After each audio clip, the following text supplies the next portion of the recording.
You on this Friday morning, and Brendan's trying to wake himself up. Man, I've been up working out, Irish coffee, bouncing around. Irish coffee. That'll wake you up in the you morning. seem a little extra jacked this morning. Did I am did you get because some of that beet juice or something? No, just been working out, Cayenne exercising. pepper, It's cold. really? It's like 53 degrees up here in Memphis, so cold. But look, we're gonna warm pray y'all up. in Memphis. We got some great stories for you today. We've got Friday, Savant Friday. Dave Tompkins over in Charleston, South Carolina, one of the coolest cities you'll ever go to. Great food city.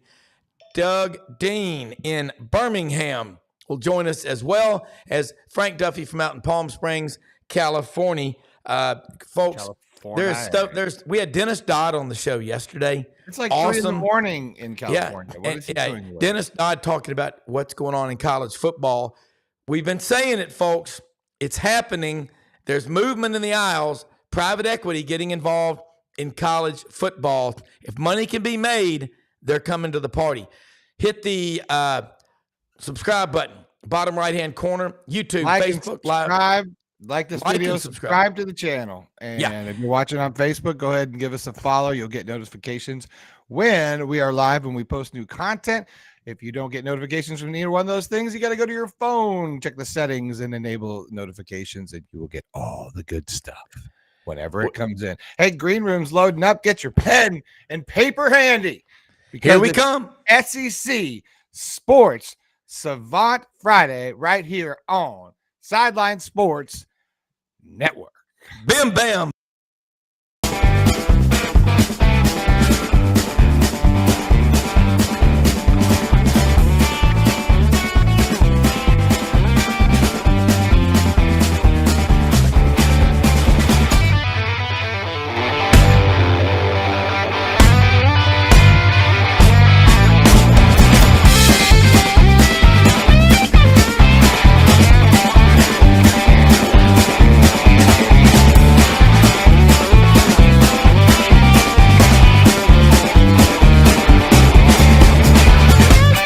Sidelines with Rob Brown. Talk sporty to me.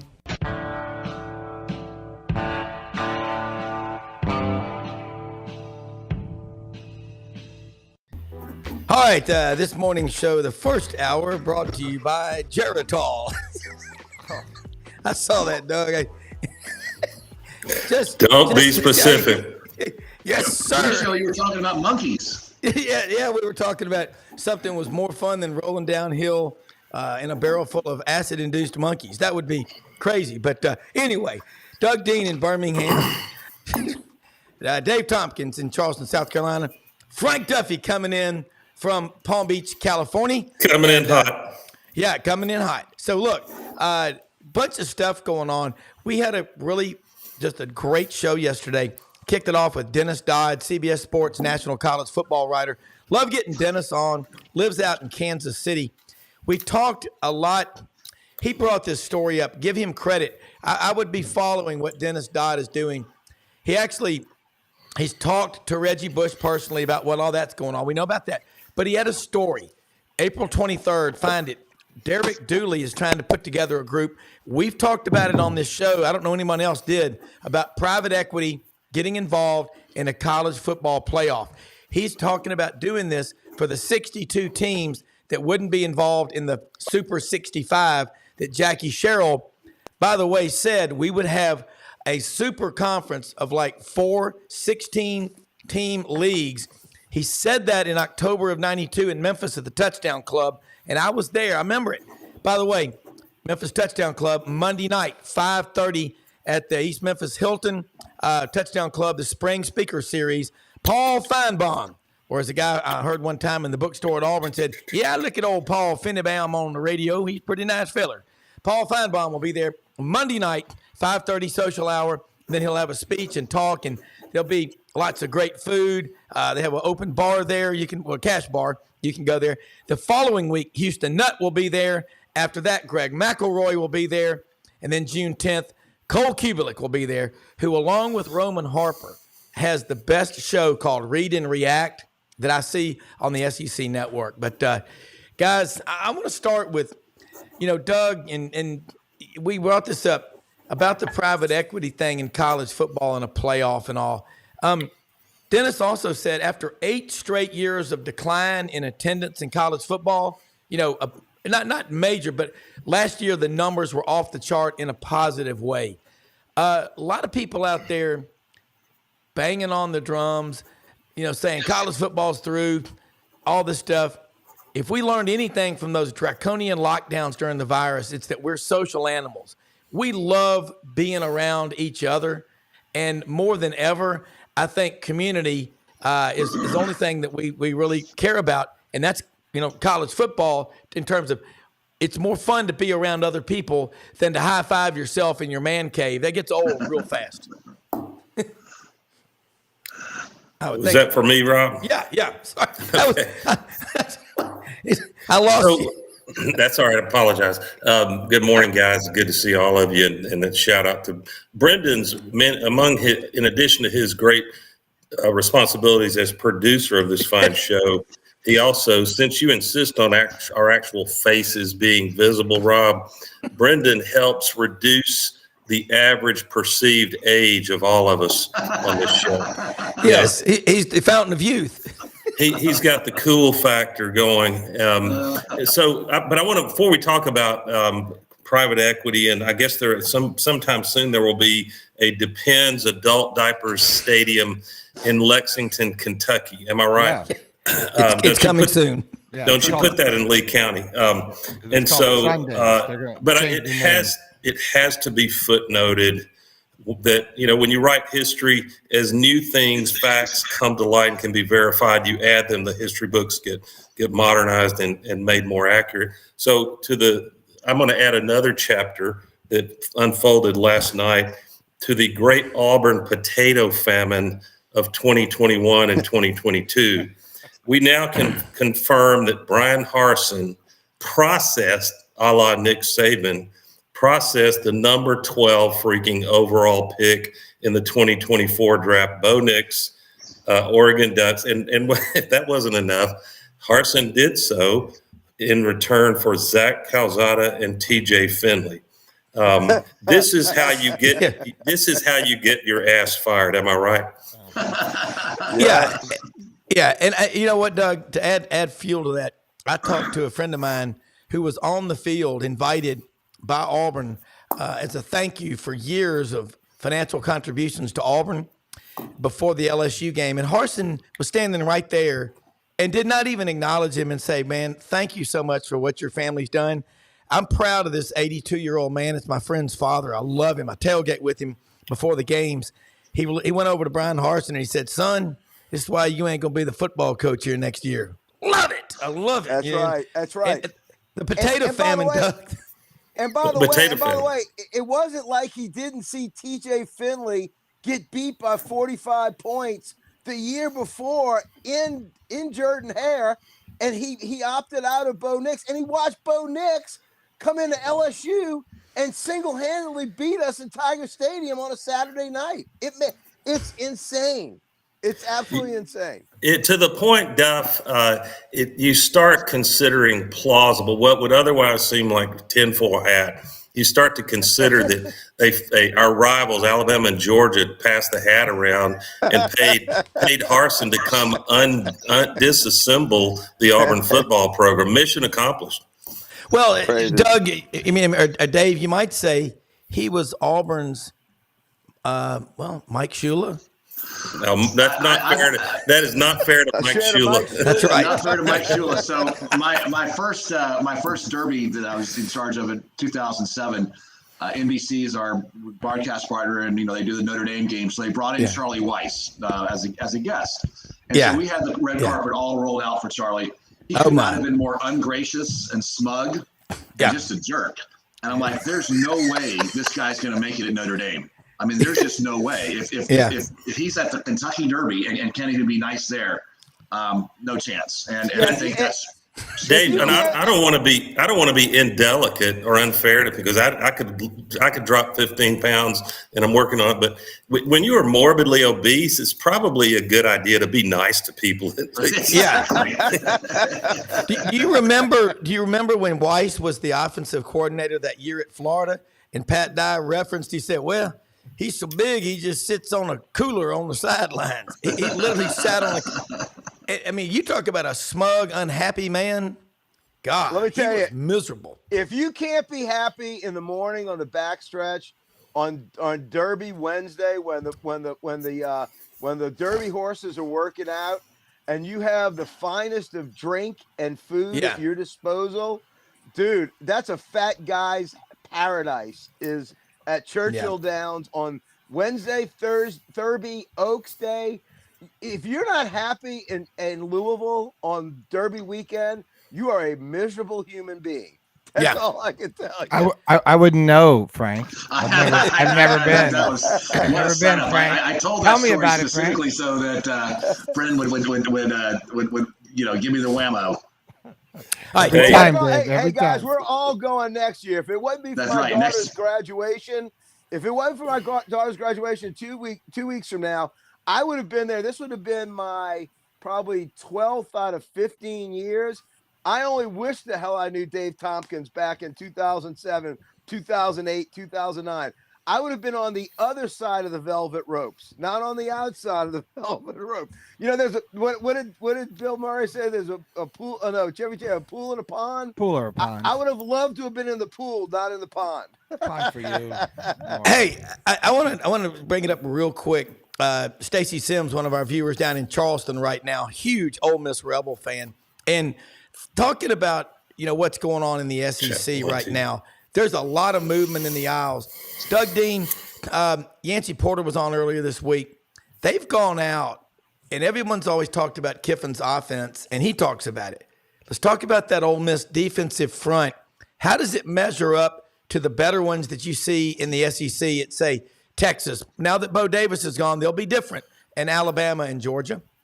Well, I don't have a granular knowledge or recollection of the specific personnel. I want to get more serious with that study as we head toward SEC media days. Oh, I know. I'm just talking big picture. No, but I'll say in the most general way and let Duff and Dave backstop me on more about Ole Miss. But I think Ole Miss, stating the obvious, and in no small part because of the transitional disruption in Tuscaloosa, and that, let me hasten to say, that does not mean Kalen DeBoer won't have a monster year. It's just change. Yeah. It just is. So there's going to be a lot of people that are hot on, very bullish on Ole Miss, but with some good reason. Kiffin, it takes a while when you go to a program like Ole Miss that's had some success, some big years, but hasn't been able to break through and make the SEC championship game. They've been so close, and Nick Saban was typically the speed bump for Kiffin, and he won't have that this year. So I think that if he takes seriously fielding an SEC caliber defense, and I think he may, and he doesn't just stay enamored with ringing up 500 yards a game and breaking 40 points. Not that that's a bad thing. That's what Kiffin's calling card is. It's the same thing LSU dealt with last year. I was watching the draft last night, and in the case of LSU, Alabama, Georgia, how in the hell did you lose a single game? And of course, the reason is the SEC is brutal. And in Alabama's case, they lost 2 games by the narrowest of margins, so it's going to happen. But I'm probably going to pick Ole Miss to be among the 12-team playoff, and I think Ole Miss fans themselves will be disappointed if they fall short of that. I agree with that. I think the draft last night was more telling than previous drafts. In previous drafts, you have 5 or 6 Alabama players selected in the first round, 4 or 5 Georgia players. If you include Oklahoma and Texas, which I believe you can do now, 8 SEC teams were represented in the first round. I mean, that's amazing. And 6 if you don't include Oklahoma and Texas. I mean, that shows the depth of the conference right there. I had three of them. I had 3 of them in the top 23. And I still, we had an off year. That, to Doug's point, if you're not playing defense in this league, you're in deep trouble. You might look good. You might score 40. You might have a flashy offense. Hell, our offense was technically and statistically better than 2019 and Joe Burrow. But guess what? We got beat. We couldn't hold Ole Miss in those last 3 drives. You can't hold somebody. you're not going to Atlanta. And that's the thing that Kiffin's got to get over. He doesn't have Saban. He doesn't have his arch enemy there to have to stop him. But you still got to get through 8 games in the SEC, and you better be playing defense because everybody else has good offenses now too. Yeah, I love it, Duff, when analyst fans we get these cliches hardwired into our brain, like defense wins championship, and I mean no one disputes that, but that implied that all you had to do was play defense. Yeah, and that was probably more true in the Stallings and Dye era, certainly Coach Bryant era. That you could win some games, you could win a bunch of games 17-13. But I think the cliche that makes the most sense now is you better be able to score in the low 40s, but you better be able to get a stop. It's going to be two or three really monster games a year, and that's when the defense is going to put you over the top where you don't have to get to 45 points. Well, one interesting thing, Doug, you're right. When Alabama, maybe 2017, 2018, made that switch of their offense with Tua at quarterback, they went from averaging 31 points a game to 45. Yeah. If you look in the 2019 season, the only 2 games they lost were LSU put 46 on them and Auburn 48. And the other crazy thing about it is when Auburn won that national championship in 2010, statistically speaking, that was one of the top 3 worst defenses scoring-wise, but they were interesting. The first 20 minutes of the game, they gave up a lot. In the second half, like against Alabama, they only gave up 67 total yards. They were an interesting defense with Ted Roof. But LSU, when they won the national championship in 2019, statistically speaking, was second or third worst in school history. Yeah. Doug made the brilliant, that's a great point, is back then, you could win 17-13, 14-10. Now, that's a first 8-minute score in a lot of these games. Well, that's why I think the door is wide open for private equity, because the product that is college football has never been better. I mean, the product of college football is superlative, and yet the governance has never been worse. That's right. So when you have those two things diametrically opposed, a product getting better and better, and the overall governance getting worse and worse, it opens the door for what Dennis Dodd was talking about, I believe. It's the old, I say it to the point of nausea. Nature really does abhor a vacuum, and we've got, like to Dave's point, we've got a huge vacuum in quality, competent governance. That is true. I'm gonna throw some numbers here. SEC and Big Ten have combined to earn 29 of the 40 available college football playoff bids. That's based on membership beginning July of 2024. 113 of 184 BCS CFP slots. That's 62% since the BCS debuted in 98. That includes all BCS affiliated games and New Year's 6 games. So in January, Northern Illinois University AD Sean Frazier proposed an NIT best of the rest postseason tournament for these schools left out of the expanded playoff in the future. And it's just interesting. We're in Doug's right, nature abhors a vacuum. You have no leadership, and now you got the NCAA trying to be everybody's best friend by rewriting history. I mean, Doug, expand on that one, because that's a problem. That could go anywhere. I remember us talking many times on the show, and I'm speaking like over several years, like post-pandemic, and we sounded like old men yelling at the clouds at first. I remember I remember Buddy coming on, and it resonated with me at the time that we're messing with the soul of college football. Yeah. And I don't think that felt very true and prophetic at the point, and I think it's still true, but I think I'm naively choosing to be optimistic because there's so much love for the game of college football and basketball and other sports, but we're mainly talking football right now. I think it will be bumpy and chaotic, but you know what? When you're innovating, Dave is probably the most qualified on this call to speak about this. When you're innovating and you're shifting massive paradigms, it's not going to be pretty. It's going to be chaotic and bumpy along the way, and there'll be some collateral damage. My biggest worry in that regard is, and I've said it on the last show if I remember, that I want the teams that historically have been interesting and had great fan bases. You could name a bunch of them, UCLA, the list goes on, and this kind of mid-tier in the SEC. And I want those to be relevant. And I think TV and the whole revenue stream needs them all we need to find a way that they can all be relevant and have an opportunity, and that the salary caps vis-a-vis NIL are not wildly out of control. Because I promise you this, if there are only 5 teams, and you know who they are, that are perennially in the top, the final championship game, and they just take turns winning it, and the rest are happy to make the 12th and get blown out by somebody after they get a bye week, the other team gets a bye week, then you're going to see a lot of there'll be 5 fan bases that are ecstatic and engaged, but that's not enough to drive the TV revenue stream. And to take that point one step further, what happens if you do get an NIT version of this private equity tournament that's going on? What does the 11th and 12th ranked team do?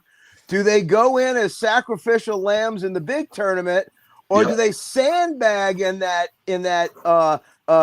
their championship game and say, I'd rather go clean up and be the champion of the NIT? I'm telling you, we are living in strange times, folks, in college football history. And look, and don't for a minute, don't think that money's not going to talk on this, because I'm telling you, if they put this thing together, it's going to make money. It's going to draw fan interest. Can you imagine like a team like, let me use my backyard buddies, Tulane. Tulane, if they've been good enough to make the 12-team playoff the last 2 years, but they take a step back and now they're at the 22nd, 25th ranking, but yet they have this hunger. You get them in a NIT sort of playoff, hell, they would walk on broken glass on their hands to go get into a tournament like that. Maybe a 12-team secondary tournament. I mean, and where does it lead? So let's take the Boise State teams of the past that won in the Sugar Bowl and stuff. Yeah. And so a couple of years of the NIT tournament, and then it's okay. What we have now is we really have the NFL, the AFL, late 60s, and let's say the NIT has its own version of Joe Namath, and so okay, well let's have the winner of each tournament play each other, and of course the big boys will win almost every time, but Americans love the David versus Goliath story. That story would sell, and one year David would win. And Butler Duke, yeah.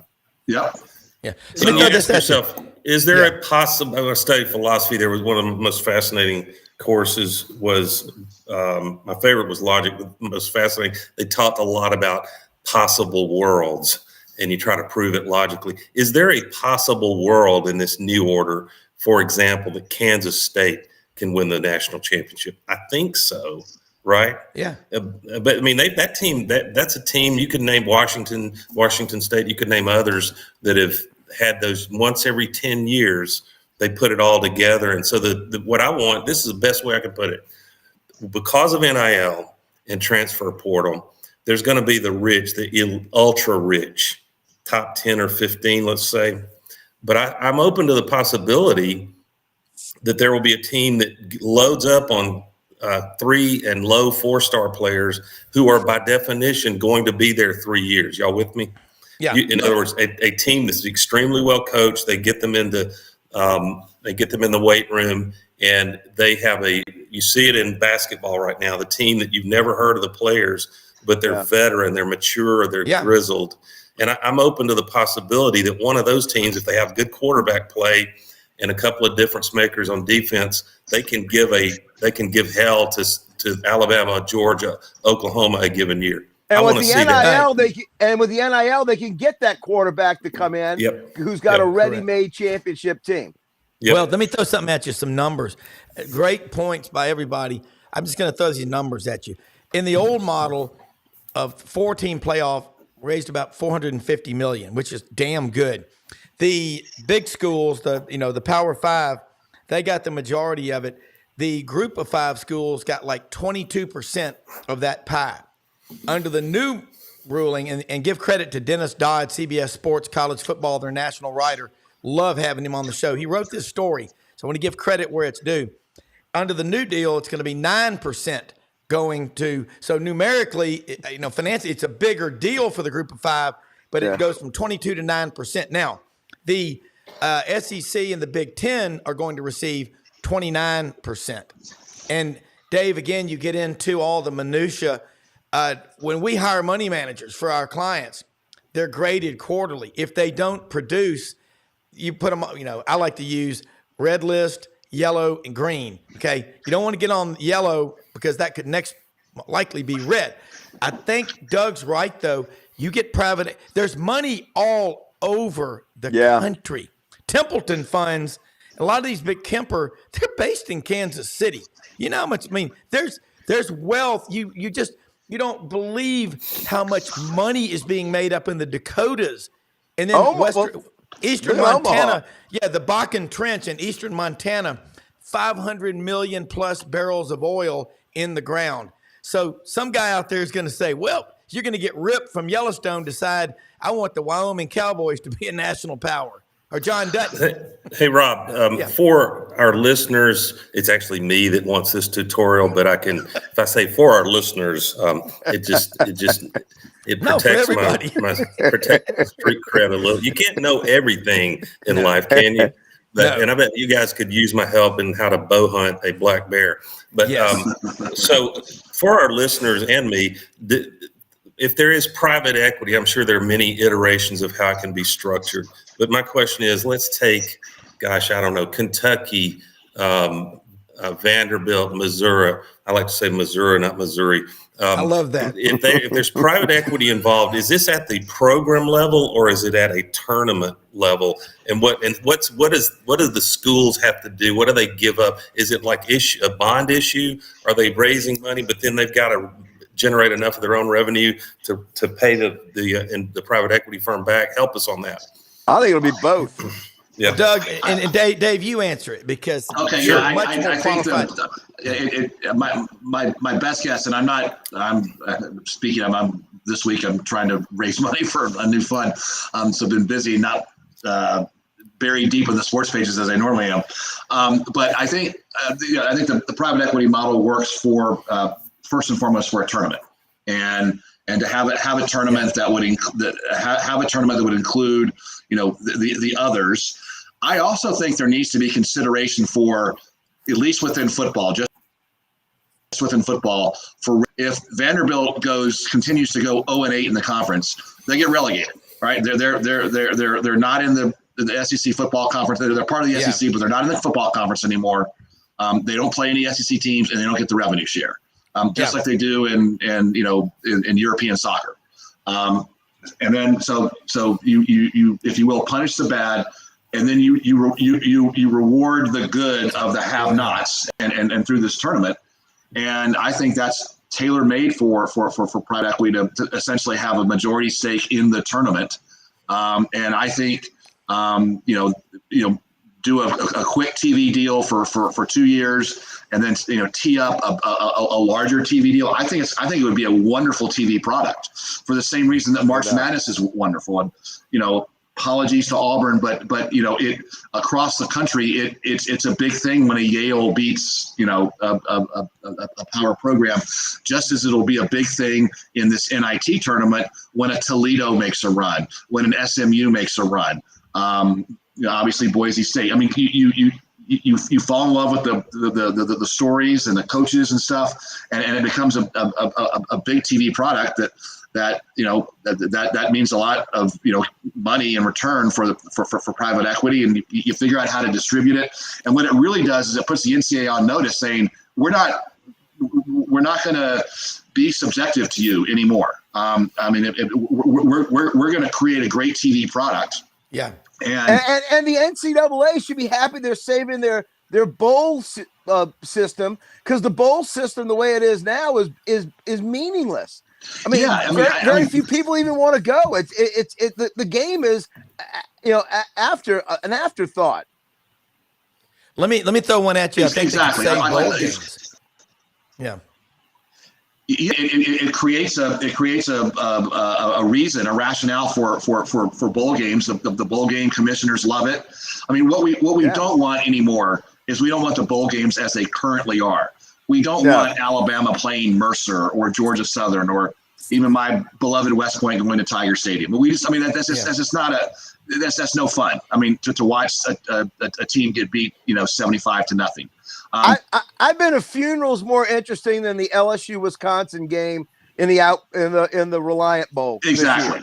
And that's wrong, because that could have been that was a great game. It came down to the end, but there was nothing on the line. This would be an entire system of these underlings, these have-nots, having a chance to do this. I think it's brilliant. I think they would make a fortune doing this. And so you're let's just use LSU as an example. So your regular season before the postseason tournament or tournaments, your regular season is, say, 10 games, and you play 9 conference games, and you have one marquee. You have your Florida State game.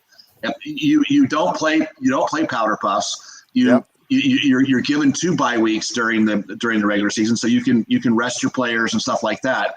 And every game matters. Yeah. And so you have to, maybe you can afford to lose to Florida State in one conference game and still make the 12.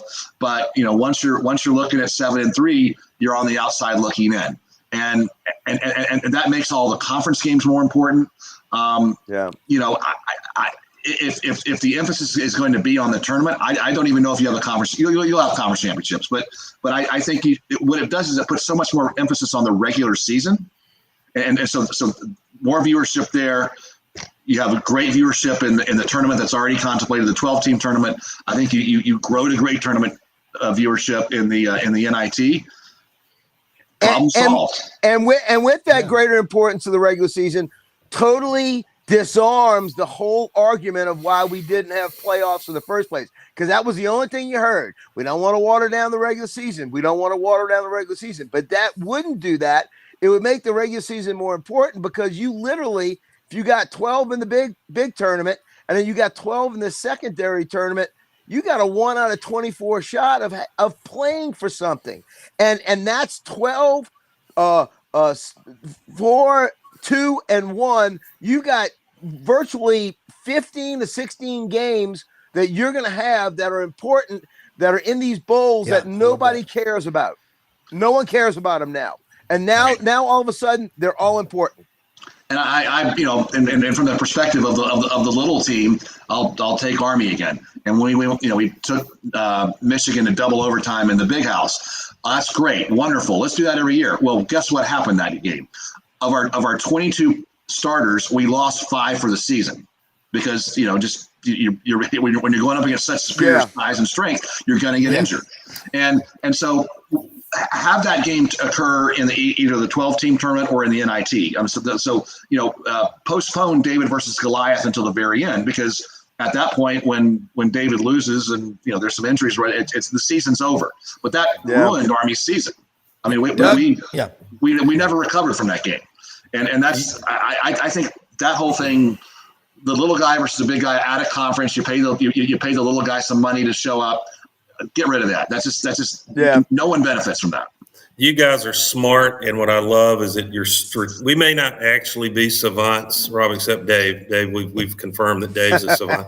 But sorry, Duff. Duff is street smart, and I just drag up the rear. But y'all are strategic thinkers. I love that. I've got questions. We can probably only speculate about the answers this morning.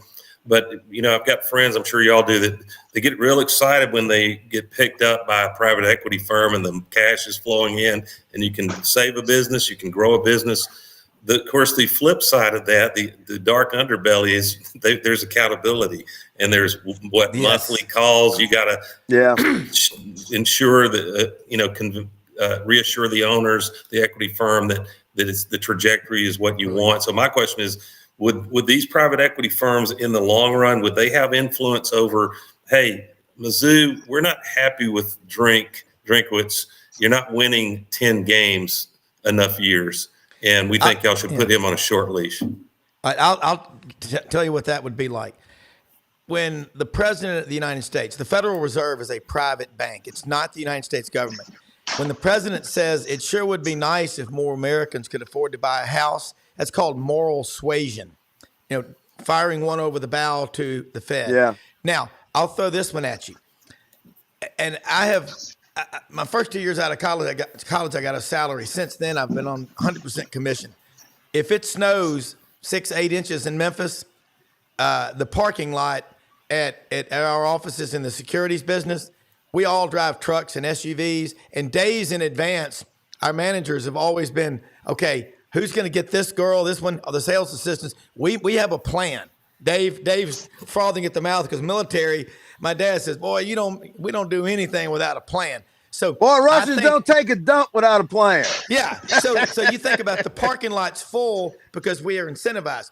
What could save the bowl games is if you had incentive for the players that played in there got money directly from that bowl. So if your team makes it to the Sugar Bowl and there's an $18 million payout, you're going to give, instead of it all going to the conference, more of it goes to those players. So you follow the money trail because the terms of endearment follow the money trail. Blood's thicker than water, but money's thicker than blood. I think that would be a big deal, Doug, Dave, Frank, anybody listening? Bueller? I think it would. Bueller? Yeah. Absolutely Bueller. So. Let's use a most, I love you, my Caitlin Clark, but let's just say that the rule had been when they got to the Final Four, obviously, if she doesn't play, the rating time best to nothing. But let's say they just said, okay, Caitlin, the Olympic tryouts are that same weekend, and just so happened to be in Cleveland where the Final Four was. But if you don't go to the Olympic tryouts, you can't play on the Olympic team. And so then she has a choice. She's go for glory and represent her country on the Olympic team, or play in the Final Four. Well, she'd probably decide to play in the Final Four anyway because she's loyal to her team and her teammates. But another player may say, okay, I'd rather play for the Olympics, but I'll play in the Final Four with my team if you pay me $5 million. Now her playing in the Final Four versus not playing in the Final Four, that's worth hundreds of millions of dollars because of TV viewership. So I think Rob is exactly right. Think of Marvin Harrison Jr. He opted not to play in the bowl game, and he was drafted second or third, I think, fourth. 3 quarterbacks, and then Marvin, I believe.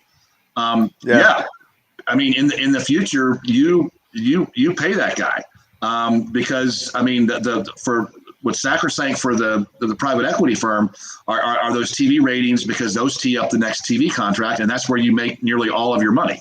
So I'd love to see this play out. It's because this interim, the Beano Cook version of college football of the 60s and 70s, that's long gone. We're in this weird interim phase. Let's take it all the way. And I'm sorry, I'm going to listen to the show recording from yesterday because I really want to hear what Dennis had to say. Yeah, he and Doug and Frank and Dave and Brendan's listening.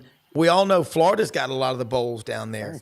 And what happens a lot with these Southern teams is they go kicking and screaming. They don't really want to be there.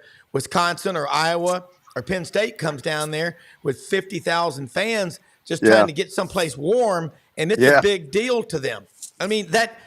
Once you start, just follow the money trail. And you're exactly right, Doug. When you get a private equity firm involved, there's accountability. I know we do reports to our clients. When you have investors who buy equity in you, you have a moral responsibility. Your honor is dearer than your life. You have to be accountable to them. I don't care. You cannot make decisions. And in college football, this would keep people. 3 things you got to have to be successful. Responsibility, that defines the mission. Authority, that tells you what you can and can't do. And Doug's right. Accountability. I know what Doug does, what Frank and all of y'all. Everything gets down to, are you on track to achieve your goals? And if you're not, you've got to fix the problem. And this is where we're going to fix college football. Follow that private equity money trail. I agree with that. The biggest worry I would have, there's a handful of worries, and sometimes you have to compromise. And, there are going to be some programs. They're not named Alabama, probably not Auburn, Georgia, LSU, and the usual suspects in the Big Ten, et cetera. but there are going to be some programs that really don't have any choice but to look for alternative sources of funding to stay in the game long enough to get to the point where the chaos of NIL and the portal is cleaned up. And if they can survive, there are some teams that to me, strategically, the game is to hang around for 5 or 10 years so that it all settles out and it's more of a level playing field. And then you can engage your fans. But what would worry me is that the private equity impact and TV, you got ESPN moguls that are pressuring you. A program, Auburn might be a good example before this is over with. Suppose the Auburn fan base, and our power brokers really bond with Hugh Freeze, and I think that's underway. It's not complete, and he starts to win enough, but maybe he's not getting to that magical 10-win regular season, and it's going to take till 2026. I would not want pressure from the outside to tamper with Auburn's governance, because there are many more considerations than can you win a national championship within 3 years. We've got to get out of this cycle. And I think our governance at Auburn, there are other schools that are similar, would want to get out of this cycle of replacing your damn coach every 3 or 4 years. Yes. Which frankly plays in usually. I'm glad we did that with Harsin for obvious reasons, but especially after last night's draft. But you can't make it up. But I just think there can be rewards. Heck, Kirby Smart took a minute or two to really deliver the brand they've got now. Look at Dabo Swinney at Clemson. What was it, at least 7 or 8 years, wasn't it? So I wouldn't want private equity to have so much influence that they can fire your coach for you. Basically, I'd want you to be able to, as a program, to make those kind of decisions. I would agree with that. I would like the notion of relegation considered, for the Vanderbilts out there. The TV product, that's what private equity cares about. So I'll use, I love golf. So Augusta National Golf Club is essentially private equity. I mean, it's a private club. It makes all the rules. It controls the telecast of the Masters. CBS does not. It's a series of 1-year contracts. So CBS never gets an extended contract. It's renewed annually every year, which means Augusta National has all of the control, all the authority, all the leverage.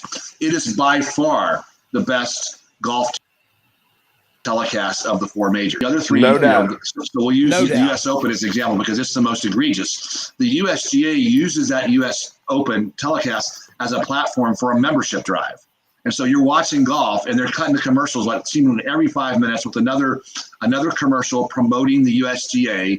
And, those of us that are, we're getting emails about, renew your membership and all that kind of stuff. And it's awful. And that I think that's a real clear example where when the private club controls the TV product, it is a fantastic TV product. But when you have essentially a inefficient, poorly governed bureaucracy cover, they just use it as a disingenuous membership drive.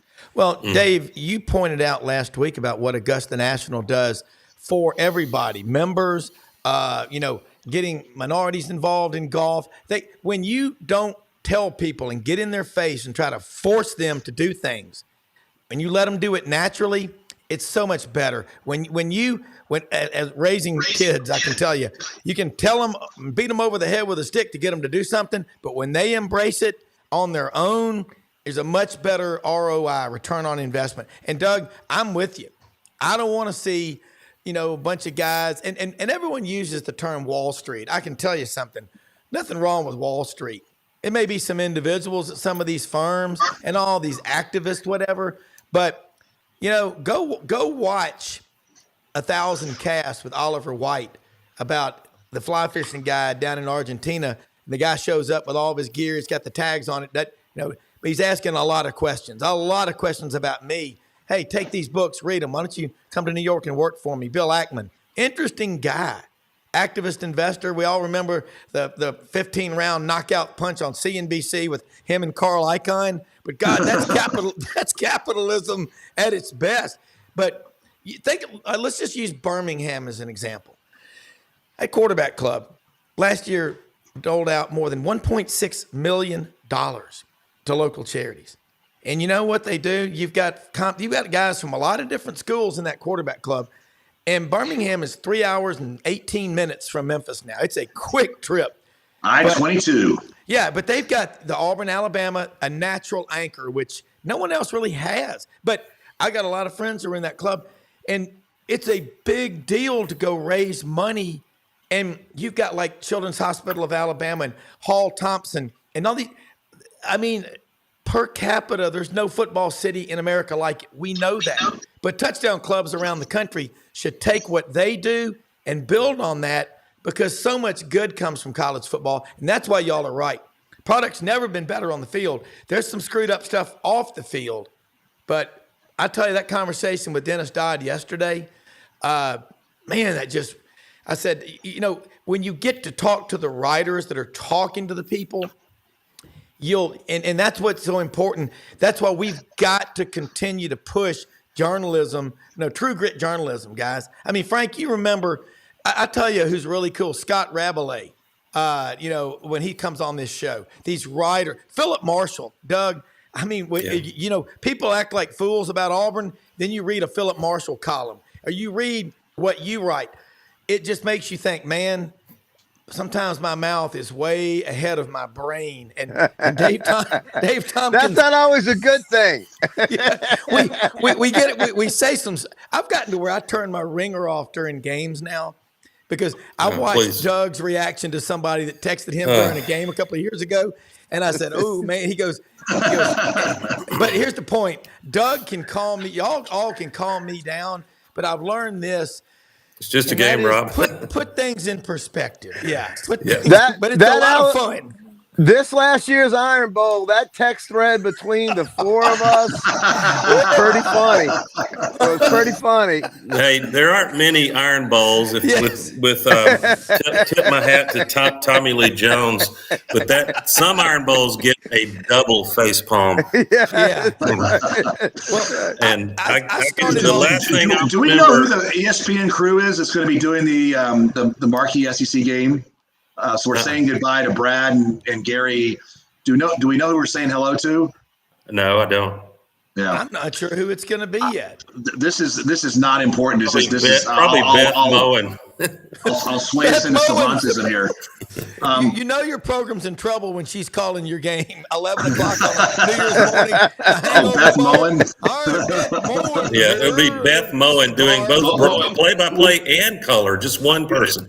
Yeah, we're live here from Boilermaker Stadium in West Lafayette, Louisiana. Yeah. Oh man, classic. Hey, Beth Mullen wishing you a happy good morning on the 11 o'clock start is not. It's not the way that you want to start your Saturday. Well, you could be at the beach with Mildred. Do y'all ever feel like, as a fan, it's harder for Dave since Alabama just goes out and dominates games to win, but most normal programs, normal fans like the rest of us, you ever have these games where you pull off some miracle and you did some things to deserve it, maybe like the kick six, but in the back of your mind is, oh shit, we are really going to pay for this. Karma comes back around. You used up. That's how I feel about 4th and 31. It's like it was Saban's properly earned accolade and big game on his way out. Of course, at the time we didn't know he was on the way out, but I got my bluegrass miracle, and the next thing I know, Nick Saban's coaching in orange and aquamarine. Yeah. Sometimes the karma doesn't last. Hopefully we're paid in full, Dave, after that one. Yeah. I wonder if Vern Lundquist was 10 years younger and was still broadcasting, if CBS would have just went ahead and outbid ESPN for the SEC. Great question. I like Brad Nesser a lot. I think he's a very, very competent announcer, but he ain't Vern.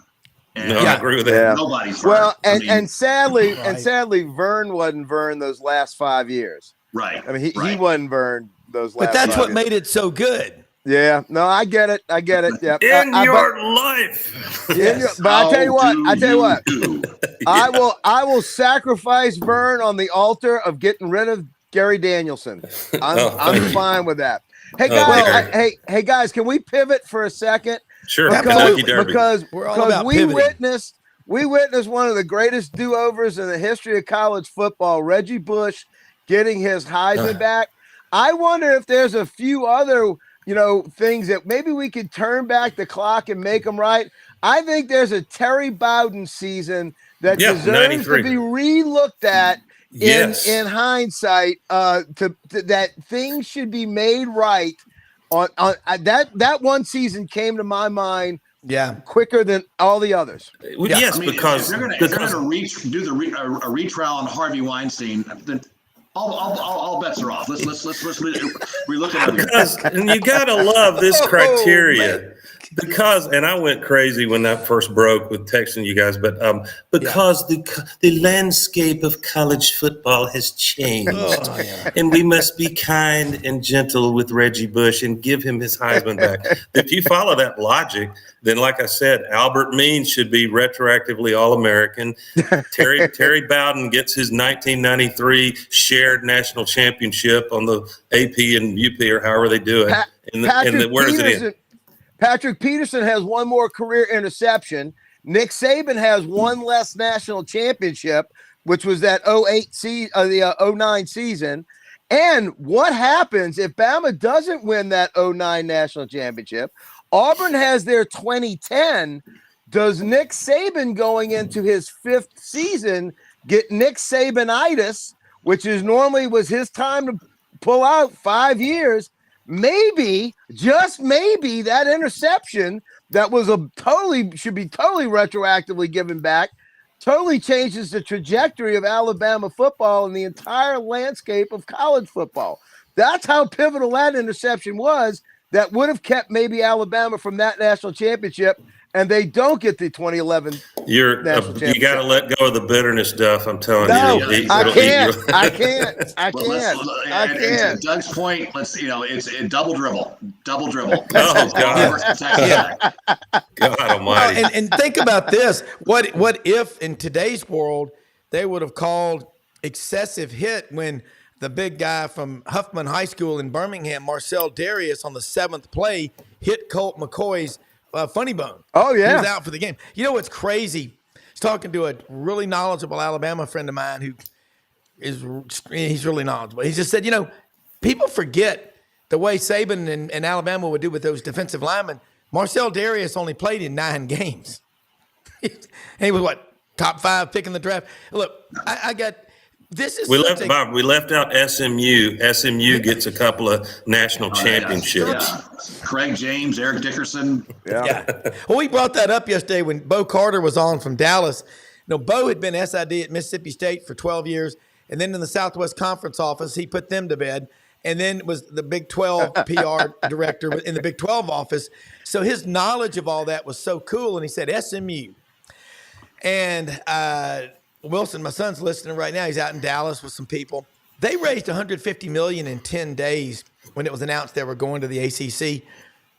Don't tell me people don't care about their colleges. They do. And look what they do with UAB. It's going from being a commuter school to a school that a lot of people want to go to. And you're seeing the University of Memphis is trying to do the same thing. You look around the country, what sports can do for you. And I don't want to have – I thought about this last night. Did y'all know Roger Goodell, one man speaks for the NFL. There's not a bunch of, let's talk amongst ourselves. I'm getting verklempt. Let's have a bagel. No, he runs it. We need that in college football. Hey, who runs the Augusta National? Fred Ridley, a Gator, by the way, Brendan reminded me. So y'all brought it up last week. Why not try the Augusta National model and see how that works? When you don't try to force people to do things and you let it come naturally, people can – it's so much better. People don't like being screamed at. You're not going to get good results when you – I know this from coaching my own kids. It's the hardest thing you can ever do is to coach your own kids and hit a fastball. So we would all coach each other's kids on the team, all the parents. But I'm just saying – I think y'all would agree when it comes organically, it's just more genuine and it lasts longer. Duff, it looks like Bingo 1 is no worse for the wear there. It's hanging in. I tell you what, some white knuckle riding. Oh my God. And right now, I tell you what, we've been look at the wind here in Palm Springs. We've had like literally tornado style winds the entire time that we've been here. And I'm like, how in the hell did I leave Louisiana to come to this? I should be at Jazz Fest. Said I'm getting blown all around the highway. Look at this stuff. It's like that's unusual. Force, man. It's crazy. The ghost of Sammy Davis Jr., Frank Sinatra, Peter Lawford. Think about the Rat Pack out there. The Rat Pack. Yeah, Dean Martin. Dino Marchetti was his real name. I like that. Dino Marchetti. Hey, Rob, like that. Your listeners don't need yet another NFL draft analysis. It's just saturated. But I do want to make one not very bold pick, but I think the Raiders got the steal for my money with Brock. I mean, that kid, partly because he can a tight end, and he's really a hybrid that the NFL just loves. Bowers can step in game one, impact that offense. So it's going to be fun to watch. It is, because he's from Napa, California, so that's not that far away from Las Vegas, one of a great family city now. You know, take your family to Las Vegas. You need to watch Goodfellas. Casino. Congrats to Jaden Daniels Duff for going second. That's unbelievable. Really is. And he and Caleb will always be linked. You know, that's that thing. Which one? It's like Ryan Leaf and Peyton Manning. I am going to be very interested to see how he and Caleb, shake out toward the end. I think Washington got a steal. I really do. Go ahead, Dave. Go ahead. I think we're going to see sort of the third time's the charm with the Redskins or Commanders or whatever. Yeah. But, you had, in terms of African-American quarterbacks, you had Doug Williams almost. You had that great Super Bowl against the Broncos. You had RG3, got him the playoffs the first year and got hurt. I think Jaden's going to be the guy there. I in my opinion, he's going to have if he stays healthy, he's going to have a phenomenal NFL career. And I couldn't be happier for Frank or for Jaden or the good folks of who used to go to RFK Stadium. Yeah. The team, I'm contrarian here, and I'm not a draft geek. Some of you guys may be, but the team that I think really in the long run is going to say we really got our money's worth in that first round this year is the Vikings, because you get I'm bullish on JJ McCarthy. You've seen he's just got the it factor, and he's played at the highest level, and he's mobile enough. He's not going to be like Mahomes, but he's mobile enough and got a hell of an arm. But then you add Dallas Turner off that edge. Golly, I like what the Vikings did yesterday. I'm shocked he dropped that low. I'm absolutely shocked he went as low as he did. He's a game changer. And the Vikings had a good team last year. I think shipping out Kirk Cousins was good. He just won the guy. He's a good quarterback, but I think he'll do better with the Falcons. I think there's a lot of upside with Minnesota. And mystified with the Falcons. Yeah, I was just gonna say, as a Saints fan, I looked at that. I almost spit coffee. I was like, "Thank you, Lord. Are y'all insane? Going and paying Kirk Cousins that, and then drafting Penix? You got to be crazy. I mean, who in the hell's in charge of that thing over there? I love it. Y'all can be as dysfunctional as y'all want, but that's crazy. What a dumb move." Well, Ben Troop was on the show with us Wednesday, and he's a lifelong Falcons fan from outside Swainsboro, Savannah. Played in Florida, but because he played for the Titans, the Raiders, and the Bucks. But he said, "I'm still a Falcons fan." He goes, "And when I die, the Falcons are going to be my pallbearers, so they can let me down one more time." I mean, God, Troop, I hope he's fairly young, because hasn't he suffered enough? Hasn't he suffered enough?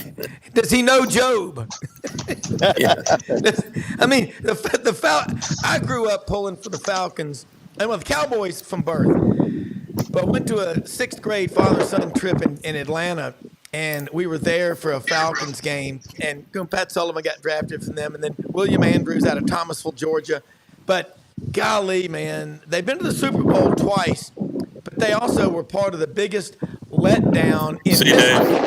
Take care, Dave. Dave, have a great one, man. Thank you. But the Falcons, when they collapsed against the Patriots, I mean, that when you go to Atlanta and people talk about the Falcons, it's just like, thank you, sir. May I have another? Bam. The NFL, Doug, you pointed out earlier, we don't want the same 5 or 6 teams winning it every year. Well, in the NFL, look what's happened. Look at that Detroit Lions fan base. Okay, they haven't been to the AFC or NFC championship game in like 50-something years. They went this year. They got there. But that crowd last night in Detroit, it's crazy. Talk about, I mean, I know we're not draft geeks or aficionados, whatever, but Doug, that was pretty damn cool just to see. Hey, boys, that. I got to run. See you, man. Have a great rest of the show. I got to get Rhonda to her event. Yeah, be careful out there. Thank you. Hey, yeah, Doug, there are many. NFL draft used to be in closed doors, and it's become a major production now. Just with the announcements and fans going nuts, and it's a fashion show with these athletes and everyone present. So it's a lot of fun. Well, let me ask you. Like, let's dig deep now. The portal, and when Dennis Dodd was on yesterday, and Bo Carter and Matt Dean and I talking. It hadn't been that crazy this year. You saw Tyler Scott was in the portal for Auburn. Now he's back out. Auburn's only had 4 players this round leave, and they brought in 4. A couple of them are those big defensive linemen. Your thoughts on that? Because that's an area of need, and do you think Auburn's doing a good job of filling those needs? I'm sorry, which position? Defensive line. Oh, yeah. Well, where Auburn is at in freeze, and you lose a guy like, was it Marcus Harris, who's a serious difference maker. Yes. Then I think they're ecstatic if you look at if you assume a projected rate of development of these Amaris Williams and these freshmen that came in, Waller, but you can't count on freshmen in the defensive front in the SEC. So I think that last Sunday and Monday, as I wrote about, Rob, to go in and get players that neither are going to be, Bleedus, and I've forgotten the other couple of them's names, but Isaiah Reichs, Reichs, and then the kid from Arkansas State who's a raw but extraordinary. Kieran Crawford, Crawford really physically looks the part, and he had a great year last year.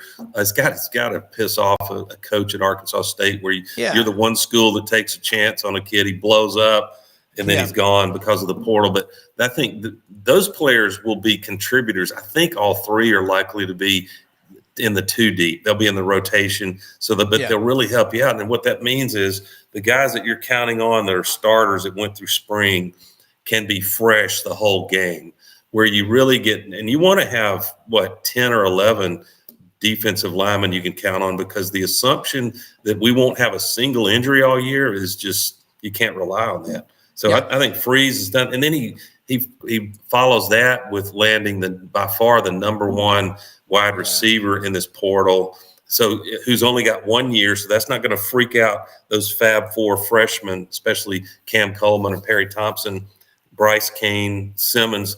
They're going to come in and say, so what? You need 8 or 9, 10 receivers. We're going to get playing time. And these studs that are brought in will be gone after this season. It's just the sequencing of a roster that you have to be really sensitive to it and not scare off your players that you signed as high school players. All right, Doug, offensive line. Jason Caldwell said Hugh Freeze, day 1, maybe had 2 or 3 SEC caliber offensive linemen. Now he's got probably a dozen. And then you look what they're doing in recruiting. They've made that. Jake Thornton he's really good. That's last year, the quarterback, Peyton Thorne, struggled, but hell, he was running for his life on almost every play. Even Bo Nix, when he was there during the great potato famine. And by the way, I love sweet potatoes. They're grown right around here in Memphis and Arkansas. Oh, yeah. I'm not as much of a fan of the Idaho potatoes as I used to be, and it'll take a while to get over that. But you think about this, the offensive line, what Jake Thornton's doing, if they're a lot better and they look like they are, then, last year, I remember you had you and I both were talking 7, 8 wins for Auburn, maybe 9. Couple of breaks, they hit those numbers last year.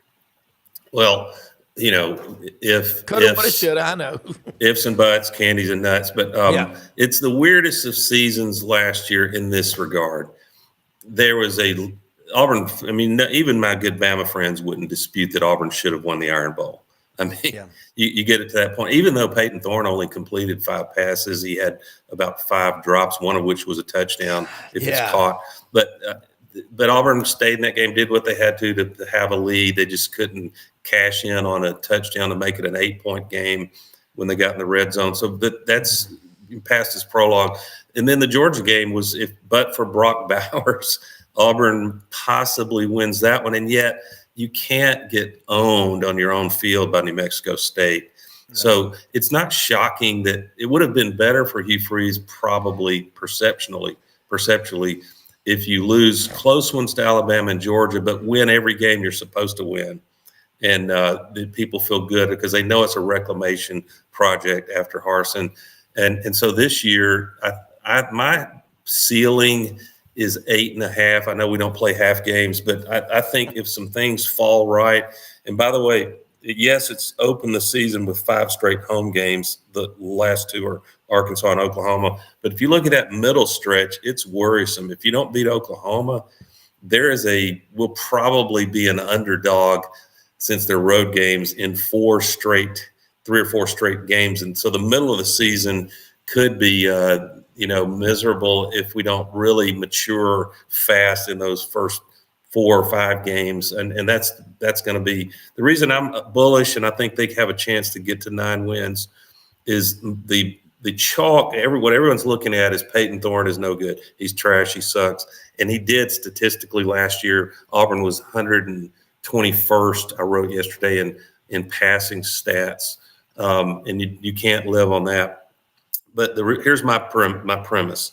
I think Peyton Thorne gets 20% better, and that's all you need. He gets 20% better just because the wide receiver room is stronger. And it's year 2 with Hugh Freeze taking over the offense. Much of our problem last year was this quarterback carousel with Robbie and Peyton Thorne, and that Hugh never got comfortable with how Montgomery was trying to run and call the offense. That's gone. There's going to be a comfort factor. And then you've always had a great running back room. So if the offensive line is who we think, we finally got really good tackles. We know what Connor Lew can do at center. The guards are deep and talented. Can they come together to get through that middle stretch, at least win 2 of the 4 games in the middle of the season? Then you're looking at, it'd be disappointing not to get to 9 wins. Yeah. I think if you want to see what Auburn is likely to look like this year, go back and look at Ole Miss 2014, 2015, 2016. With Kent Austin is going to make such a difference, in my opinion, just watching him throughout his career. And he last year was an analyst. Now he's going to be there. And Derek Nix out of Etowah County, Atala, over on the Coosa River. Played at Southern Miss, one of their top 5 all-time guys. He was at Ole Miss 18 years. And I think it's just, you're right. When you're comfortable being around other people who are like-minded, it makes an organization run more efficiently. All right, Doug, looking around, we're not going to have divisions this year. And we just got a few minutes before we check out. But, Texas and OU coming in July 1st. We know they're coming in. Y'all mentioned it. 8 SEC schools last night had at least 1 player taken in the first round. Number 2, you think about it, Jaden Daniels going to the Redskins. That's going to be, I think he's got a great career ahead of him. And I pulled up some notes last night from Jaden's first game against Florida State in the 22 season. And I'm not going to name the guy. I mean, you can go back and find it on tape on SEC Network, who said LSU's got problems and their quarterback isn't very good. That's just, you got to be careful. And you're right about this. Well, let me interject real quick. I don't mean to interrupt, but before we run out of time, I think the Hugh Freeze knows he's taking a pretty big gamble this year. It's kind of an all-in bet on Peyton Thorne. And to be fair to Hugh, I think he thought one of these younger quarterbacks would excel and show that in spring, and they just didn't. So Hugh Freeze better be saying his night prayers that I don't know if it's St. Christopher or who you would pray to, Rob, but that Peyton Thorne stays healthy and that he stays calm and he just really feels comfortable and can execute in this Hugh Freeze and Derek Nix style of offense. I think the fact that he's going to have receivers that really can get separation will make all the difference in the world. See, that right there, and I agree with what you said earlier about be careful of getting rid of coaches every 2 or 3 years. You want to be like Tennessee did, wandering through the wilderness after they got rid of Philip Fulmer in 2008 for 14 years till 2022 before they had a double-digit win season. They were pumping just as much money in every year. In fact, a lot of your best fundraising years come in your worst years because your fans are going, okay, we better give money so we don't do that again. Be careful. Same thing. It's like stocks. If you're just constantly churning an account, all you're doing, you're buying high, you're buying high and selling low. You got to find someone and stick with them. And I'm with you. There's no lack of commitment at Auburn or Florida or Ole Miss or Alabama. And I think you're exactly right about the separation on the receivers. It's some little things, but in the end, they're everything. Players have to make plays. There's one exception to it's bad to change head coaches every 3 or 4 years because you go to market for one.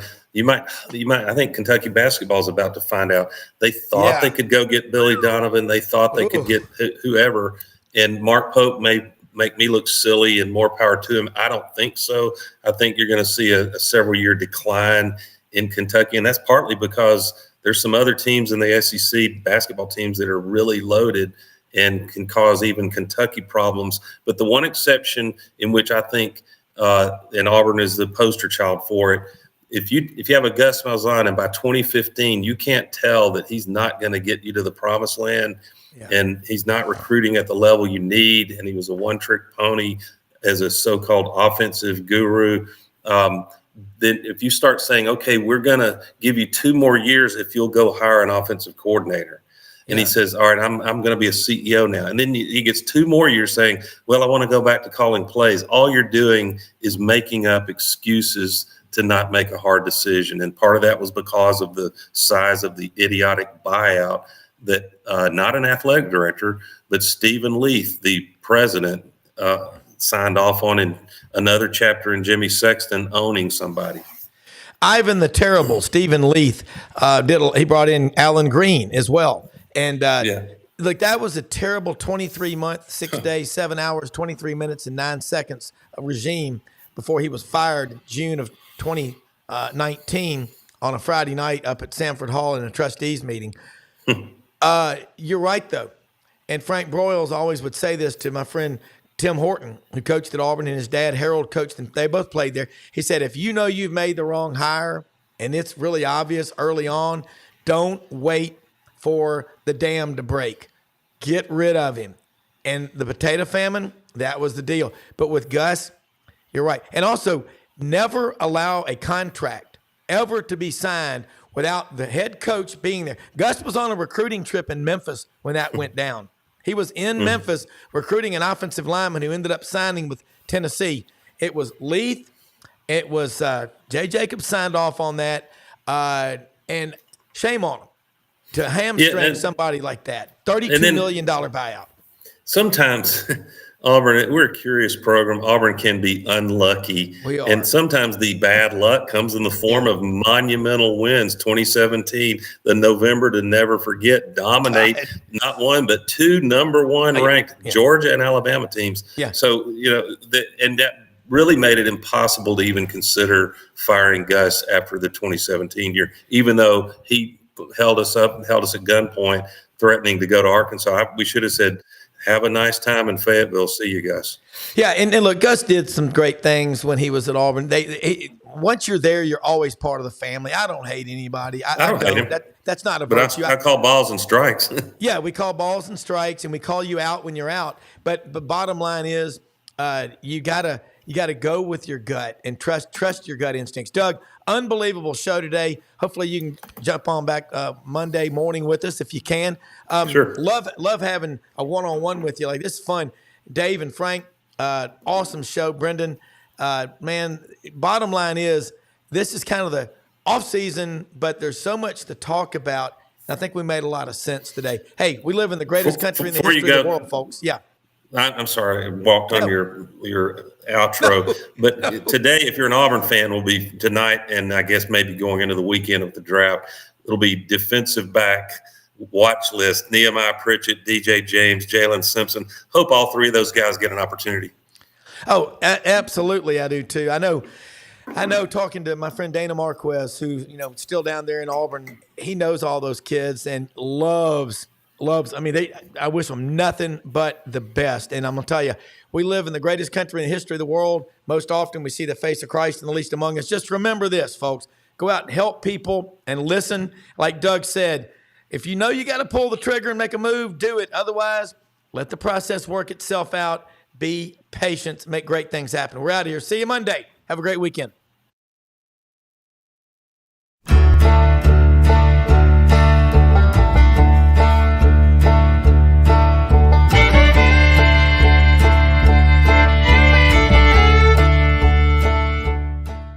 In a perfect world, you'd set a health goal and results would happen overnight. In this world, the real world, it takes time, dedication, and the right support to achieve your best self. The Vitamin Shop's health enthusiasts are here to make sure you're not wasting a single moment on the wrong supplements. From the highest quality sports nutrition and superfoods to the most sought after trends, you'll find a huge variety of science-backed solutions for every goal. And the people to help guide you along the path to greatness. Unbelievably, every 2 minutes in our communities, a child is either bought or sold for sex. I am Ari Dickey, board member for the Nashville Anti-Human Trafficking Coalition. Join me and millions of others in our fight against human trafficking and for its victims by helping to educate the most vulnerable among us, our middle and high school students. Go to nhtcoalition.org, become a partner, and help keep our families safe, because none of God's children are for sale.